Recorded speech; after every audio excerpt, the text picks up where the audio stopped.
Саламатсыз қадірменді көрермен, эфирде ой қозғау подкасты. Біздің подкастымыздың мақсаты қазақ тіл білімі мен ғылымын, әдебиеті мен лингва мәдениетін дамытудың жолдарын қарастыру. Өйткені кез келген елдің күші сол елдің ғылымы мен білімінде. Қандай заман болсын, қазақ қаламгерлері қазақтықтан ешқашан алыстаған емес.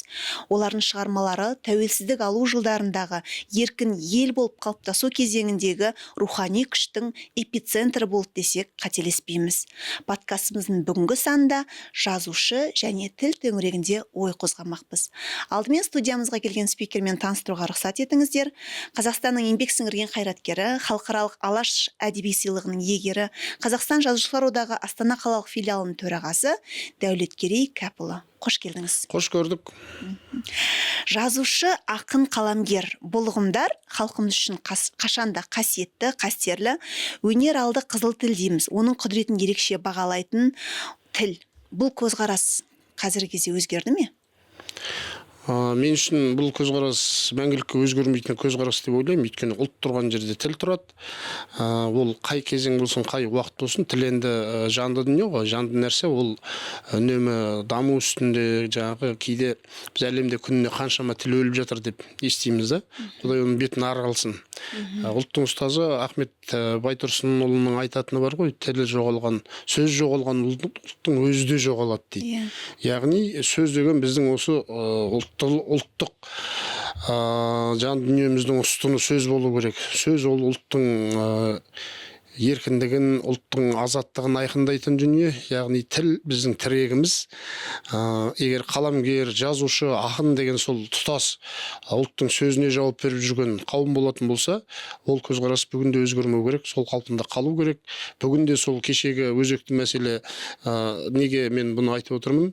Бұл 20 ғасырдың басында да біздің оқығандардың жан айқайында болған.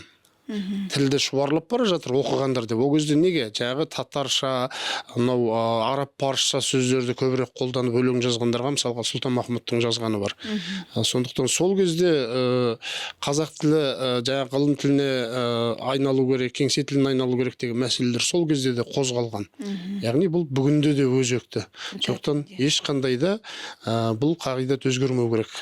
Өйткені ұлт егер өзінің жаңағы ұлттық қалпын сақтап қалатын жағдай болатын болса, ол тіл арқылы сақталады, салт дәстүрі арқылы сақталады. Сондықтан ол қағидат өзгермейді ұлт бар жерде.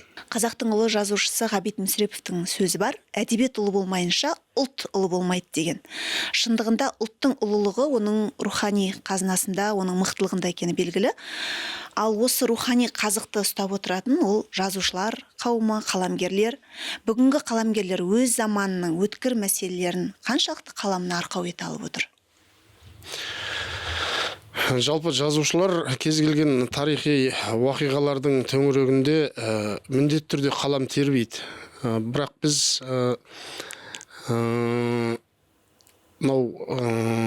журналистер қозғай қоятын бүгінгі болып жатқан оқиғаға жапа тармай пікір білдіретіндердің қатарында жазушылар, ақындар жоқ деп жатсақ, ол деген олар тілін тістеп қалды, үндемей қалды деген сөз емес.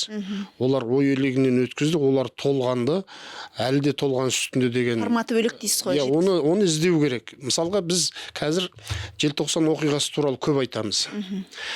Бұны ұлт азаттық көтеріліс деуге де әлі аузымыз бармайды, әлі айтылмайды. Батыл жетпей жүр.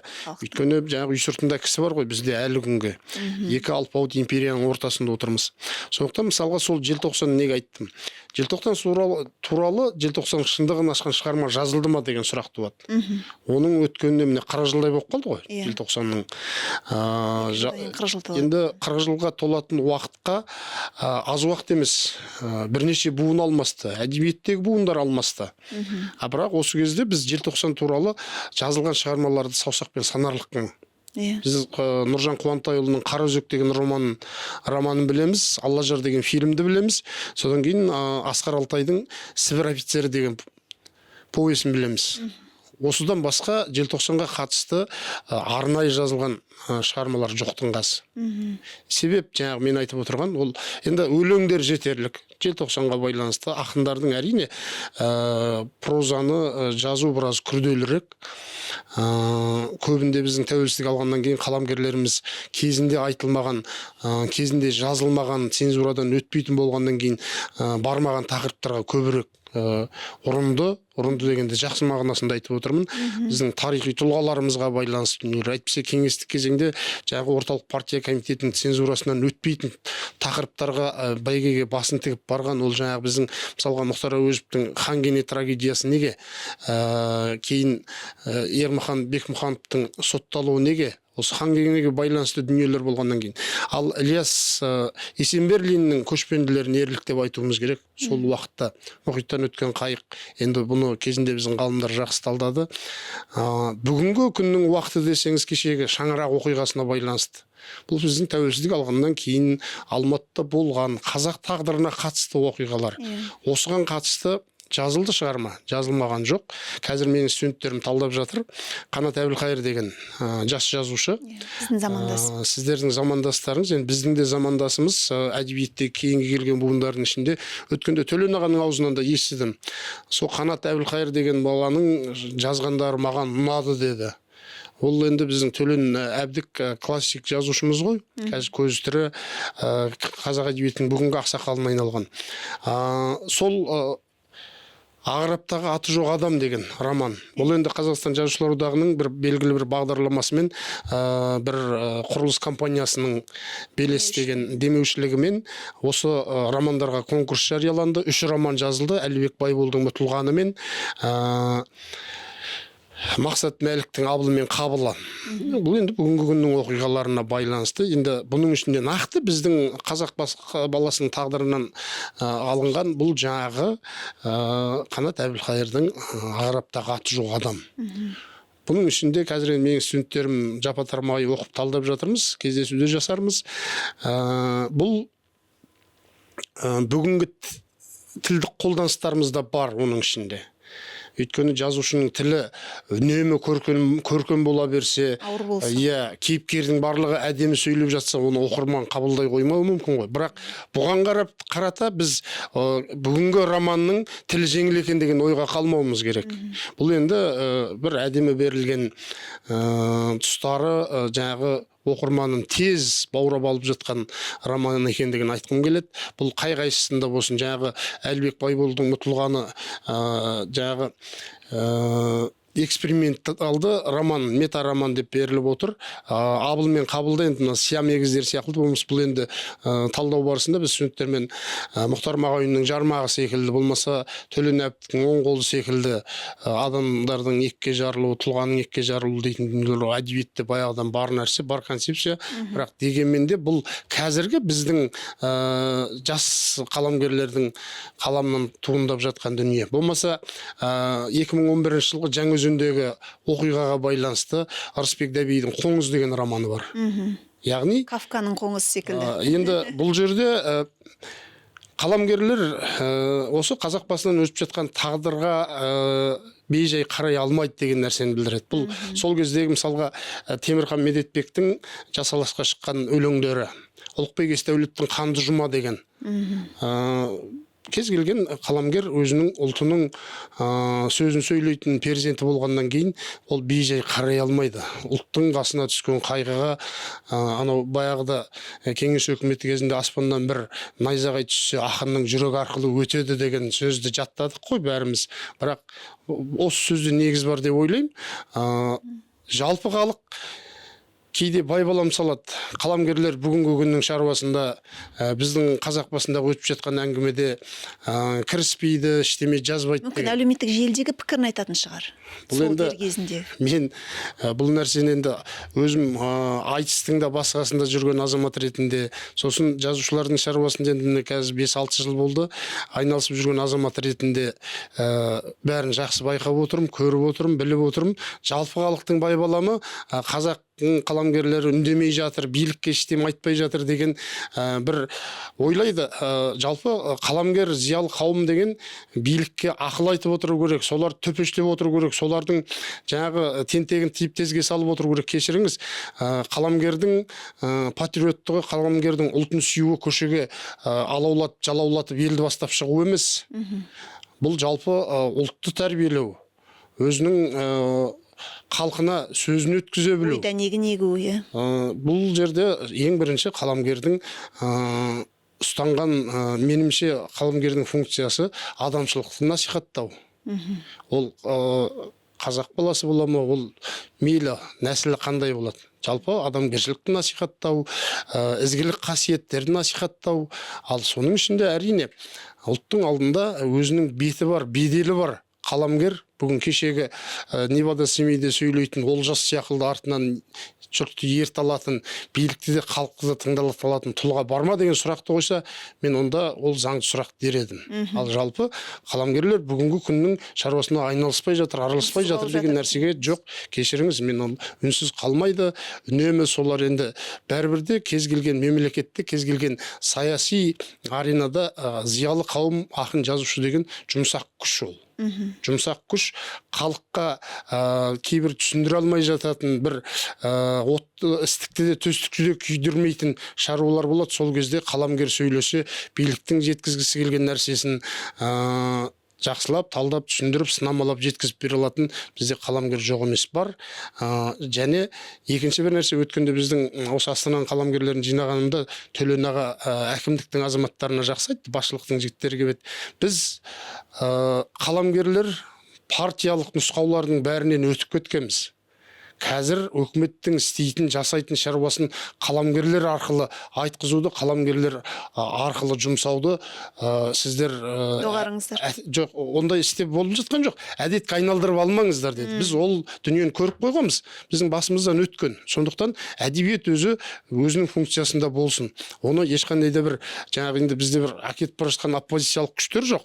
Әкетіп бара жатқан жаңағы елді жұртты бөлетін әңгімелер болып жатқан жоқ. Бірақ дегенмен де арасында бір басып айту керек болса, халыққа сәл-пәл жұмсақтайтын нәрселер болатын болса, қаламгерлер сөйлеген дұрыс деп ойлаймын. Өйткені бұл жерде қазақ ең бірінші кісіге қарап сөз алма деген абайымыз бар ғой. Кісіге қарап сөз алма, сөзіне қарап кісіні ал. Сөздің жөнін, сөздің жүйесін білген адам істің де жөнін табады, істің де жолын біледі. Сондықтан біздің қаламгерлердің шаруасы осы тұрғыда көріну керек. Бірақ ол жаңағы 100 қойдан 150 қоз алдық деп мүйізіне санап алатындай нәтиже емес. Ақын жазушының тірлігі өзі сондай тірлік. Бірақ ол ең бірінші ұлттың әдебиетін жасау керек. Ұлттың әдебиеті деген ұлтымыздың сөздік қоры, таусылмайтын сөздік қоры, көркемдік ойлау жүйесі, осының барлығы қаламгерлердің мойнында. Қалған шаруаны мемлекеттің әр биліктің әр баспалдағындағы тізгін ұстап отырған азаматтар, саналы азаматтар жасау керек.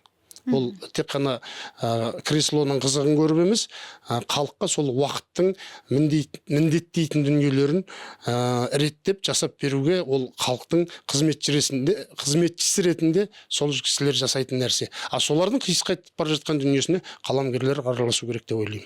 Бәрекелді. Өзіңіз білесіз, қаламгерлер, жазушылар деген тақырыпты қозғағанда тіл, діл деген тақырыптарды бірге өрбиді. Біздегі тілдің жағдайы қандай деп ойлайсыз? Меніңше тілдің жағдайы қазір күрделі. Оны айтсаң тағы жылағандай боласың. Өйткені бізде мынау ұлттық идеология деген жолға қойылған жоқ әлі.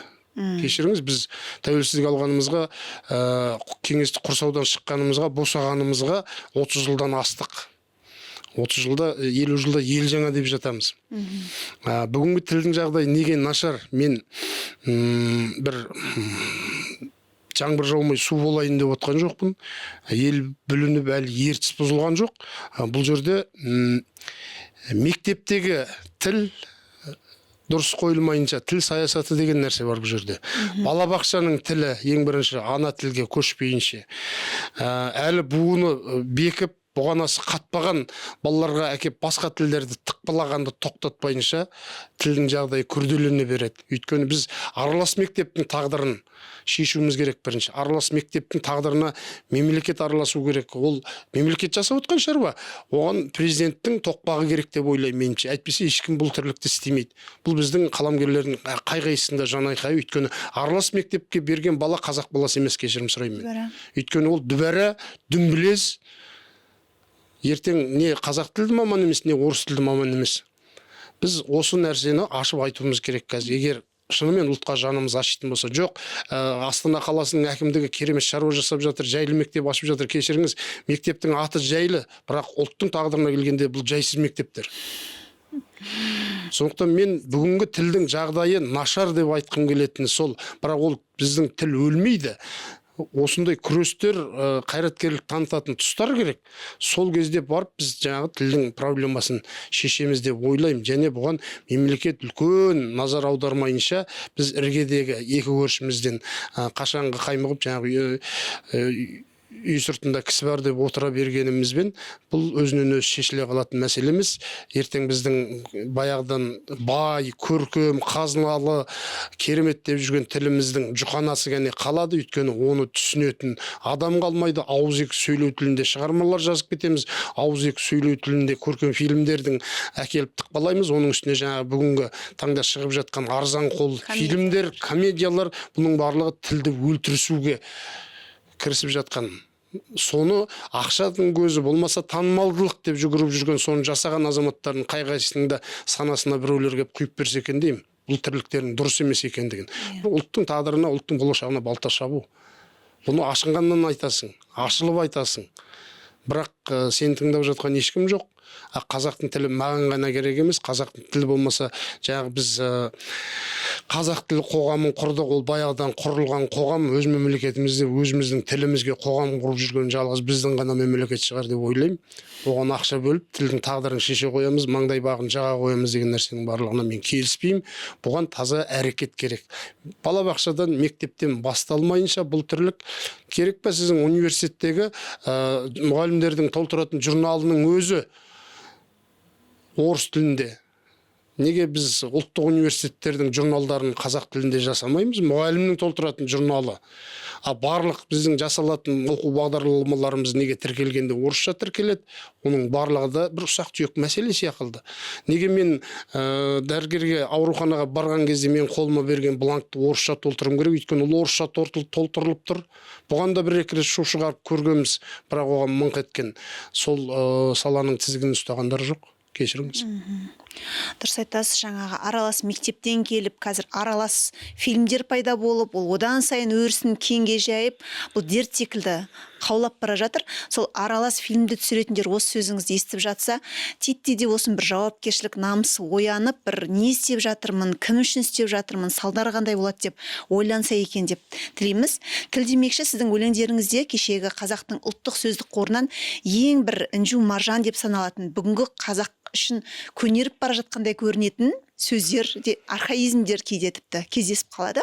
Мысалы, шалдардың соғып күлтөбесіне жамбастап аз кем жатайын, апамның соғып құр төресіне жарманың дәмін татайын деген бір шумақ өлеңнің өзінде өре, жарма деген сөздерді біздер білеміз, ал бізден кейінгі біздің ұл-қыздарымыз түсіне ме, түсінбей ме, оларға түсіндіру үшін қандай жолдар қажет деп санайсыз? Мен енді біз қазақ баласы кешкен тағдыр қилы ғой. Жаңағы классиктердің балалары әкесінің шығармаларын орыс тілінде оқып, өзге тілде оқып ержеткен буынды көрдік.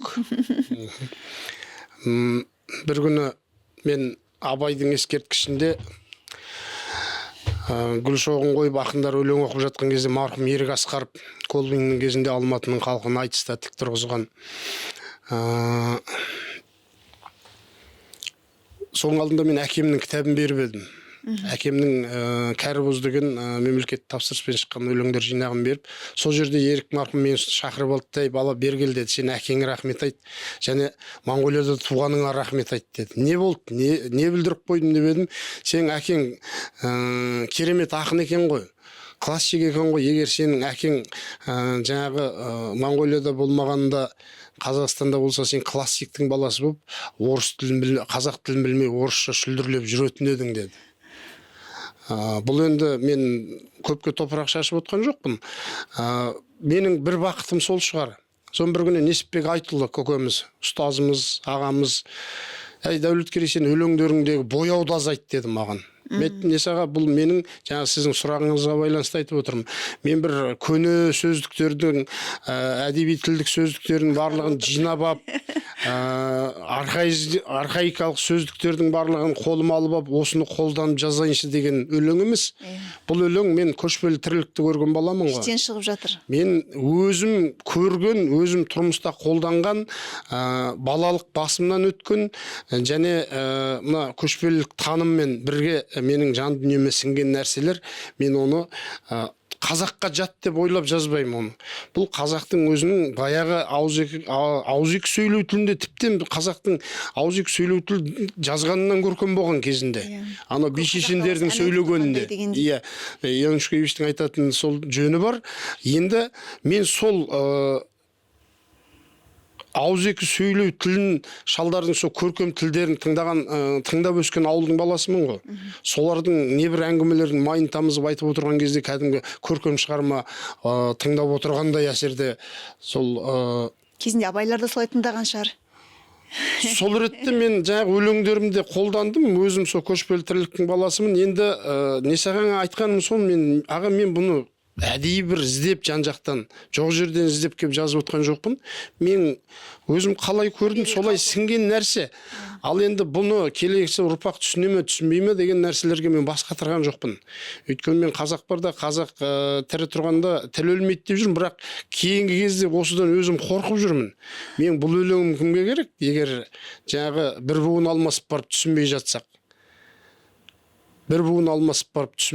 Жаңа мен айтып отырғаным сол, қазір біз ауызекі тілде көркем шығарма жазғымыз келетін болды, өлең жазғымыз келетін болды, проза жазамыз. Небір қазір анау шешендікті үйрететін бір екі сөздің басын құрап көрмеген, өзінің жанынан 10 сөйлем жазып айтпаған бір журналистердің шеберлік сыныптарын шешендік өнерге тапқыр сөйлеуге үйретеміз деген нәрселерді көрген кезде күлгің келе ме, жылағың келе ме білмейсің, бірақ бұл бәрібір де тілдің сорын қайнатып жатқан нәрсе. Тілдің сорын қайнатып жатырмыз. Ал көркем сөйлеу деген жаттап сөйлеу емес. Ол сенің жан дүниеңнің көркем болуы. Қайнасып. Көркемдік ойлау жүйең қалыптасу керек бірінші, көркем сөйлеу үшін. Сондықтан жаңағы өлеңдердің ішіндегі енді түбінде архаизм болатынын білем бәрін. Енді менің қолданбағаннан кейін, менің шығармашылығыммен докторлық диссертацияларға да арқау болды. Менің айтыстағы айтқан сөздерімнің өзін келіп кезінде енді 10 жыл айтыс сахнасында болдым ғой, ақындар менің айтқан теңеулерім санап отыратын. Дәке, бүгін мына айтыста сіз жылқымен байланысты бір 5 теңеу айттыңыз, жаңағы шеге тиген ат құсап шеки бермей, сырғасы тайғанаттай сылтып басқан деген дүниелердің барлығы. Ол қазақ танымындағы бар нәрселер ғой. Маған өзіме сол қазақы таныммен шығарма жазған, қазақы тілмен, соның ішінде жаңағы өзімнің жан дүниеме сіңген өне бойымда бар тілмен жазғым келеді. Енді одан жалаңдатсам, жұтаңдатсам, ол мен өзіме ұнамайды. Өйткені менің о бастағы қалыптасқан танымым сол. Бірақ білмеймін, ертең бәрібір де Мұхтар Әуезовтің Абай жолын қазір кез келген қазақ баласына міндеттейміз, оқу керек дейміз. Қазақ болып туғаннан кейін Абай жолын оқымаған қазақ емес деген сөздерін бәрін айтамыз. Студенттерімізге де өзіміз, мен үнемі сұхбаттарымда айтып жүрмін. Кешегі біз студент кезімізде кәдімгі қазіргі тілмен айтқанда трендте болған Асқар Сүлейменовтерді қазір мен де қазақ тілі әдебиетінде оқитын студенттер түсінбейді. Біз бейнелі сөзді, астарлы сөзді түсінуден қалып бара жатырмыз. Мен филологтар жөнінде айтып отырмын. Басқаны былай қойғанда. Басқаны былай қойған кезде. Ал журналистерге неге ренжиміз? Журналистер аңға тілі келмейтін дикторлардың бәрін көріп отырмыз. сингармонизм заңын білмейтін дикторларды көріп отырмыз. Ілгерінді кейінді тоғыспалы ықпалды білмейтін журналистерді, дикторларды көріп отырмыз. Журналистиканы оқымағанда ғой. Енді бір нәрсе, біз жұлдыздардан журналист жасадық. Сахнада жүргендердің түр әдемі, ән әдемі, атағы жақсы екенін кешір, әр істің өзінің маманы бар еді. Жұмекен айтатын, өз ісінің ақындары болды олар дейтін. Ақындық дегенді жаңағы шеберлік, мастерствоға әкелген Жұмекен мысалға. Ал біздің білетін журналистеріміз кезінде біздің қазақ әдебиеті кафедрасын Рымғали Нұрғалиев басқарып тұрған кезде Евразия ұлттық университетіндегі экономика факультетіне, математика факультетіне, физматқа да, заңгерлерге де, халықаралық қатынас факультетінің студенттеріне де қазақ әдебиеті сабағы жүретін. Қазақ әдебиеті сабағы қазір кез келген жоғарғы оқу орындарында, журналистикалық мамандық дайындайтын оқу орындарында журфакта қазақ әдебиеті жүрмейді қазір. Тек қана мамандыққа басымдық береді. Ал қазақ әдебиетін оқымаған журналист тілдің көсегесін көгертпейді. Ол өзіндігімен көркем әдебиетті оқып жатқан жоқ. Көркем әдебиетті түсініп жатқан жоқ оқымақ түгілі. Сондықтан біздің қазіргі ең үлкен проблеманың бірі журналистердің, ол өйткені халықтың көз құлағы газет деді ғой кезінде. Қазіргі журналистер халықтың көз құлағы, жан дүниесі бәрі болып кетті. Телевидение болсын, жаңағы YouTube каналы болсын, соның бәрінде сөйлейтін журналистердің барлығына іріктеу жасау керек. Және журналистикаға қазақ әдебиеті пәнін қайтадан оқыту керек. Осы мәселені қолға алмайынша біздің қазақ тілі көгермейді. Жаңа сіз айтып өткен жаңағы сирек кездесетін сөздердің мағынасын түсіну үшін мүмкін жастарға арнап бейімдеп комикстер, медианың әртүрлі түрлерінің репрезентациясын жасау қолға алынса мүмкін жағдай түзелер ме еді? Өйткені қазір жастар визуализация арқылы жақсы қабылдайды, әртүрлі формалары бар. Жай ғана өлең қылып оқығаннан гөрі тура соның анимациясы мәселен көз алдымызда тұрса, олардың санасында бәрібір ұлттық кодында сақтаулы ғой. Соларды ашылуына, солардың іске қосылуына ықпал етер ме еді? Қалай ойлайсыз? Бұл мәселені жалпы біздің мәдениет және ақпарат министрлігі осы Айбоз деген үлкен бір әдеби байқау жариялады ғой. Осының ішінде комикс жанры бар. Бірінші жылдары сәл не болды да, аздау болды конкурс, кейін бұл көбейді. Шынымен де, жастарға, қазіргі буынға, қазіргі ұрпаққа, енді Z ұрпақ деп жүрме, қайсы сөз? Қазір альфа келді. 2010-нан бері қарай. Сондықтан бұларға сол өздерінің тілінде сөйлеу керек қой. Түсінікті қылып, біздің Зәуре Төрехан деген бір балалар жазушысы бар. Осы Астанада жас қыз. Сол осы комикстермен әдебиетті түсіндіру деген нәрсені қолға алды. Жаңағы Айбозға қатысып жатқан шығармалар, яғни баспаларда бұл нәрсені қазір қолға алды. Енді біз қазір ел президентінің аузында жасанды интеллект деген дүниені, креативті индустрия деген нәрселерді жиі естиміз. Оған жиі жиындар өткіземіз. Мен сенатта өткен осы креативті индустрияға байланысты жиындарына қатыстым. Мен қаламгерлердің атынан сөйледім. Біз тағы да кімдерге басымдық беріп жатырмыз? Индустрия деген кезде тағы да біз шоумендерге басымдық беріп жатырмыз. Жалпы осы шоумендер эстрада, мен ешкім бақытын, ешкім бағын қызғанып отқан жоқпын. Олардың себеп салдарын, ертең ұлтқа тиетін зиянын айтқым келеді. Тағы да біз креативті индустрия деген кезде осы шоумендерге кәдімгідей соларға қарап қалдық. Өйткені бізде креативті индустрияны басқа жерде қолдана алмайтын сияқтымыз. Тек қана сол сахна шеберлері, әртіс, әнші, жұлдыздарды ғана сол креативті индустрияны бір ұлттың тағдыры, мемлекеттің тағдыры үшін алып шығатын сияқты. Әлі де солай көпіріп жатырмыз. Болашағы не болатынын білмеймін. Ал жаңағы комикс түсіру деген, анимациялық дүниелерді алу деген нәрсе, ол шынымен де оның бірақ мысалы біз балапан телеарнасы келіп, дүниеге келіп, біраз шаруалар істеген кезде балалардың, кәдімгі телевизор қарайтын балалардың тілдері әжептәуір дұрысталып қалып еді. Қырғызстан бізге жалып жасады. Кәдімгідей өтініш. Балалар қазақша сөйлеп кеткен шекаралық аймақтағылар. Сондықтан бұл деген үлкен күш, үлкен қару. заманауи жұмсақ күш. Заманауи жұмсақ күш, осыған жаңағы креативті индустрияңды осыған сал, айналайын, мемлекет Дұрыс бағытта. қолынан келіп жатса, комиксіңді сал, анимациялық дүниелерді сал. Қошқар мен Теке деген қаншама баланың қазір есінде. Ойыншық жаса соны. Қыдырәлі мен Қарақаттың жасап жүрген ойыншықтар айналайын, ақшасында тапсын, бірақ есі дұрыс шаруамен сол ұлтқа қызмет етсін. Ең бірінші тілге зиян тимейтін, тілі енді шыққан балаларға зиян тимейтін дүниелермен ақшасын таба берсін, кәсібін дөңгеленсін, айналдырсын, бірақ ұлтқа зиян тимеу керек кез келген шаруада. Бұны қолға алу керек. Дұрыс айтасыз. Енді осы салада жауапты органдар дұрыстап стратегиялық жоспарын жасап, баланың ұрпақтың тәрбиесіне қатысты жаңа мүмкіндіктерді өз ретімен қолданады ғой деп үміттенеміз. Дәулеткер мырза, қайың сауған жұт деген өлеңіңіз бар. Жалпы қайың сауған, ел ауған деп қай кезде айтылады және неге солай айтылады? Бұл енді қайың сауған жұт, біз Алқакөл сұламаны көрген қазақпыз. Қайың сауған, ел ауған деген Асқар Алтайдың шығармасы болды. Ол кейін Сират деген романға ұласты. Бұл жаңағы Шығыс Түркістан қазақтарының көтерілісі, Оспан Батырдың айналасы.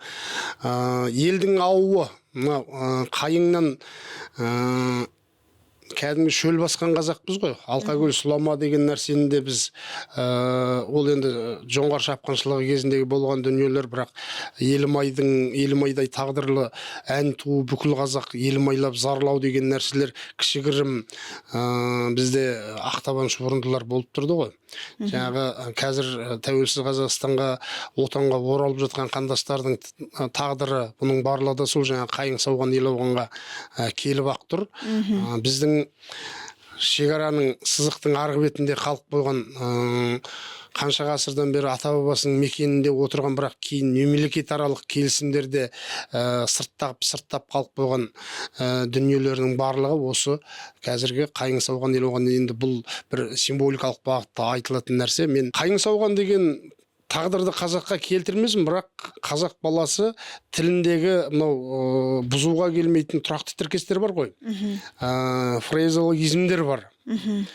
Балталаса бұзылмайтын, ешқандай бөлшектеуге келмейтін осы тіркестер әр қазақтың баласының, әр ұрпағының жадында болу керек. Ол сөзді түсіну үшін міндетті түрде сол тағдырды кешу емес, сол жаңағы қайың сауған, ел ауған, болмаса Алқакөл сұлама, жаңағы ашаршылықта жеген құйқаның дәмі кетпейді деген сияқылды сөздердің ар жағында қазақ баласының ащы тағдыры жатқанын, тарихы жатқанын, содан сабақ алу керек екендігін, сол үшін сөз түсінетін ұрпақ керек қой. Дұрыс айтасыз. Тағалы ат мінсем, таймас табаным, сетер ат мінбей той бастамадым деп келетін өлең жолындағы сетер сөзіне де қазір тоқталып кетсеңіз деймін. Жалпы жылқы туралы өлеңдеріңіз көп. Қазақтың тілін лексиконының мал шаруашылығына қатысты мақал мәтелі болсын, тұрақты сөз тіркесі болсын, қарапайым теңеулері болсын, сонымен тығыз байланысты екені белгілі. Ол әлем елдерінде де солай. Мысалға Жапонияда негізгі тілдің лексиконы күрішпен байланысты сөздерден тұрады. Жалпы бұл этнопсихологияға, ұлттың өзегінде жатқан бір нәзік дүние ғой. Біздің осындай сөздеріміз қалай қолданысқа түсуі қажет? Бүгінгі таңда қалада тұрып жатқан жастар осы жылқы туралы жаңа сетердің мағынасын білу үшін қандай жол ұсынар едіңіз? Сетері ұқсап дейді, Жұматай Жақыпбаевтың Кене жирен деген аты болған ғой. Сетері ұқсап жердегі майда күңкіл-шүңкілді қайтейін көрмедің ләйла деген. Бұл сетер деген сетерлеп баққан, анау бір сетер қызы бар екен деген де біздің теңеулер бар. Иә, теңеулер бар. Ол сетер деген сөз жаңағы үкілеп, көп ешкімнің көзіне көрсетпей, ас үстіне түсіп, жаңағы күн тигізбей әлпеш деген дүниені айтады. Енді сетерат деген сол жаңағы біреудің енді өзінің албаты ешкімнің тақымына мінгізбейтін. Асқар Сүлейменовті мына жылқыны өте қатты жақсы көрген ғой. Жылқы мен домбыраны Асқардың айтатын сөзі бар. Екі тақым көрген ат бұзылады, екі тақым көрген қатын бұзылады деп. Екі қолды көрген домбыра бұзылады дейді.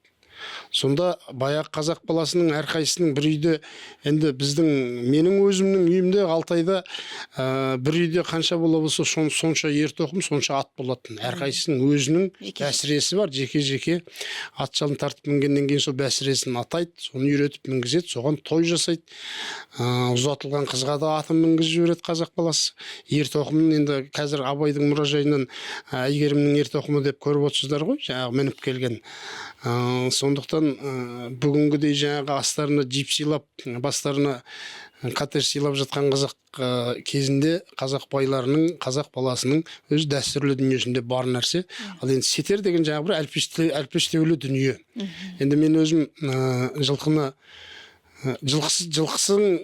бір теңеуінсіз жылқыға қатысты бір сөзсіз өлеңім жоқ. Ол шыны керек. Арман Шеризат деген бір ақын бауырым әдебиет порталында менің теріс бұрау деген кітабыма бір сараптамалық мақала жазып, соған келіп менен сұрайды. Бізде Кентавр деп кітап шығарған Маралтай Райымбек қой. Маралтай ағамыз енді алтын көпірліктердің басында тұрған жаңағы аты шулы Маралтай. Маралтай Кентавр емес екен, аға, Кентавр сіз екенсіз ғой дейді да. Өйткені сіздің бір өлеңіңізде жылқысыз теңеу жоқ. Жылқысыз бір өлең жоқ. Енді ол мен өзім жылқы баласын жақсы көремін. Жаңағы Маралтай ағамызға да бір күн туған күнінде мен жазып жібергем өзіне. Мәке, сен кентаврсың, мен жылқы кісімін, кісінессек табысармыз деген дүние. Ал қазіргі қазақ баласы жылқыны не деп ойлайды? Жылқыны соғым деп ойлайды. Мен осындана ұлттық наурыз ұлттық сыйлығын табыстауда былтыр пирамидада өткен жиында үздік атбегіге тапсырдым, үздік шабандозға тапсырамын, жылқыға қатысты. Бәйгелердің басқасында жүреміз ғой, сонда жаңағы бір қалжыңдап айтқаным бар еді. Үздік жылқышы, үздік атбегі болып жатқан мен құрдасым тағы Бүркіт деген жігіт. Менің құрдастарым өзі шетінен мықты. Біреу Балғынбек, біреу осы Бүркіт деймін да.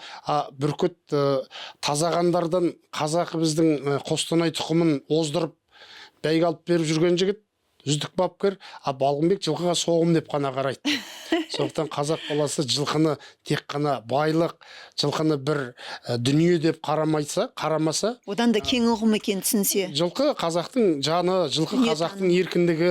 Мысалға жаңағы мен Асқардың жылқыны өте қатты жақсы көретінінен туындаған сөздер ғой, жаңағы екі тақым көрген ат бұзылады деген дүние. Асқардың 7-ші палата қыздай жесір штат қысқарту деген аударма пьесалары баяғыда өсіп жатырында қойылатын. Сонда ең сонда режиссерлік шешім ғой. Жылқыны қорқыратып бауыздап жатады. Жылқы деген жалпы еркіндіктің, жылқы деген азаттықтың символы ғой. Болмаса біздің Қытайдан келген бір бауырымыз қазір Америкада жүр. Мұрат Алмасбекұлы деген жігіттің Ноқта деген әңгімесі шықты. Мен осы Ноқта деген әңгімені қазақ баласына барлығына оқыттырар едім. Өйткені бұл Алтайда болған оқиға болу керек. Өте тамаша жазған. Сол әңгімесі менің кәдімгідей жүрегімді езіп жіберді. Өйткені құланға қосылып кеткен жылқыны. Жабайы жылқы еркіндік аңсап. Иә, құланға қосылып кеткен жылқыны жаңағы ұстап соңында аның басында ноқтаның ізі бар. Ноқтаның ізі бар, сөйтсе ноқтасымен кеткен жылқында теріге бітіп кеткен. Ол бәрібір жаңағы жабайы жылқы құланмен сардалада сағыммен ойнақ салып жүрсе де, оның басында ноқтаның табы тұр. Ешкім шешпейді ғой. Оны ешкім шешпеген. Ол далада жүрсе де, оған ешкім тиіспесе де, ешкімге ұстатпаса да, оның басында ноқта тұр. Сондықтан біз жылқыға қатысты дүниелерді психологиялық параллелизм міндетті түрде қазақ баласы үшін, қазақтың көшпенді тірлігі үшін, қазақтың көшпенді дүние танымы үшін, кешегі ата-бабаларымызбен жаңағы ол өркениеттен кеш қалып қою деген нәрсе емес, жылқыны ұлықтау деген дүние. Ол қазақ баласы емес. Қазір қырғыздарың да өткенде көшпенділер ойында қырғыздың қара қызы мен жұмыртияқтың қайсысы келеді деп қазақ біраз шабылып қалдық. Сол сияқты дүние жылқы адамның делебесін қоздырады. Неге кезінде Голошокиннің кезінде қазақ даласында жылқыларды вертолетпен қырды, тікұшақпен. Бұл да болса қазақты еркіндігінен айыру. Екатерина екінің сөзі неге айтылды? Бұл қазақты аттан түсіру керек деген нәрсені. Сондықтан жылқы баласы, жылқыға қатысты қазақтың пәлсапасы, қазақтың психологиясы жетеді. Біз осыны бүгінгі қазақ баласына, бүгін енді ауылға барып жабағы мінетін қазақ баласы жоқ қой. Ауылдың өзінде қазір жылқымен, жылқы бағатын жылқышы азайып кетті ғой. Барлығы Қытайдың мотоциклімен болмаса темір терсекпен бағады. Сондықтан біз жылқы мәдениетін көтеру деген бір жақсы бағдарлама болып еді ғой, атқа міну мәдениеті деген. Бұлар өте үлкен өлмейтін бағдарламалар ұлттық кодты еді. жаңғыртатын осылар ғой. Кодтың әңгімесі сол жылқыға қатысты болу керек еді. Өйткені қазақтың генінде жылқыға деген бір делебесі қосып тұратын нәрсе бар. Біз осы тұрғыдан келген кезде әлі де ойлануымыз керек. Алдағы мемлекеттік бағдарламаларда жаңағы мақтанғанда сондаймыз, бөркімізге аспан қатқан кезде Ботай жылқы қорымы ол жерде енді ашық аспан астындағы мұражай салып жатыр ғой. 5000 жыл бұрын біз қазақ баласы жылқыны біз үйреткенбіз, қолға біздің ата бабаларымыз. Бірақ сол жылқының оң қамшылар жағы мен мінер жағын айыратын қазақ аз болып қалды. Бұның бәрі қазақ үшін жасалатын шаруалар ғой. Әлі дұрыс айтасыз, жылқы туралы зерттелетін көп дүние бар. Жақында сол Өскеменде жаңағы өлкетану мұражайында болдық. Сол жерде мынау алтын адамның жанынан табылған 10-15 жылқының басына жаңағы таутекенің мүйіз секілді қылып қойған, арқардың мүйіз секілді қылып қойған жылқылардың генетикалық талдауын жасағанда әр жылқының әр өңірден келгенін анықтаған. Яғни сол кезде алтын тақты жаңа патшаға Қазақстанның барлық өңірінен әртүрлі шөп жеген жылқыны әкеліп сыйға тартуының өзі, оны о дүниеге бірге шығарып салуының өзі біздің о дүние мен бұ дүниедегі жаңағы дәнекершіміз немесе серігіміз ретінде де суреттелетінінің айғағы деп білсек болатын шығар. Құрметті Дәулеткерей мырза, әңгімеміз тағы да тіл мәселесімен аяқтасақ, мемлекеттік тілдің қолданыс аясын кеңейту үшін нақты не істеу керек? Осы шаруаны бағандан айтып отырған жоқпыз ба біз? Нақты не істеу керек? Қадам-қадаммен айтсаңыз, сонымен түйіндесек. Тіл ұлттың жаны. Менімше Абай атамыз айтады ғой, кейде сол артымызға қарамай айту, Абай атамызды алдыға салып қойып сөйлегіміз келеді. Егер мен закон қуаты қолымда бар кісі болсам дейді ғой. Егер мен закон қуаты қолымда бар кісі болсам, маған ғайыптан тайып біреу билік беріп жатса, ең бірінші бала бақшадан бастап. Содан кейін отбасындағы қазақтың аналарын қазақша оқыту курсын ашу керек. Өйткені баланы тәрбиелеп жатқан әке емес, таңертең кешке тағдырдың тауқыметімен үйді асырау үшін, семьяны асырау үшін далада жүрген әкенің үйге келгенде алдынан шүлдірлеп сөйлеп тұрған бала, оны жасап отырған шеше. Біз осыны жасырмауымыз керек. Өйткені кеше қазақтың баласы ауылдан келген екі ауыз тірі орыс көрмеген осы қалада көріп қап жатамыз ғой. Тірі орыс көрмеген қазақтың қызы екі бетінің қаны тамып тұрған орысша шүлдірлеп отырады, тілі келмейді. Майыстырып тілі. Майыстырып, мен айтам айналайын, жаныңды қинап нең бар? Ол қалаға келу деген орысша сөйлеу емес. Құлдық сана ғой ол да бір. Біз қалаға келдік пе? Бұл қазақтың қаласы ғой. Шетелге барған жоқсың. Сондықтан сол өтірік майысып жүрген ол жұрттың бәрі емес шығар енді, бірақ көпшілігі сондай үйде орысша сөйлейтін келіншектері. Ұлт тәрбиелеймін десең, қызың тәрбиеле деген сол шығар. Ең бірінші әңгіме сол. Қызды тәрбиелеу керек. Қыздан өтіп кеткендер тәрбиелем, қазір қаладағы немерелерімен орысша сөйлейтін аташкалар мен апашкалардың барлығын ауылға апарып тастау керек. Қайтадан ауылға апарып сиыр сауғызу керек. Қой баққызу керек, қижақ қызу керек. Сол кезде ол тілдің не екенін түсінеді. Мен айтқым келетін нәрсе сол. Ең бірінші аналардың тілін түзеу керек.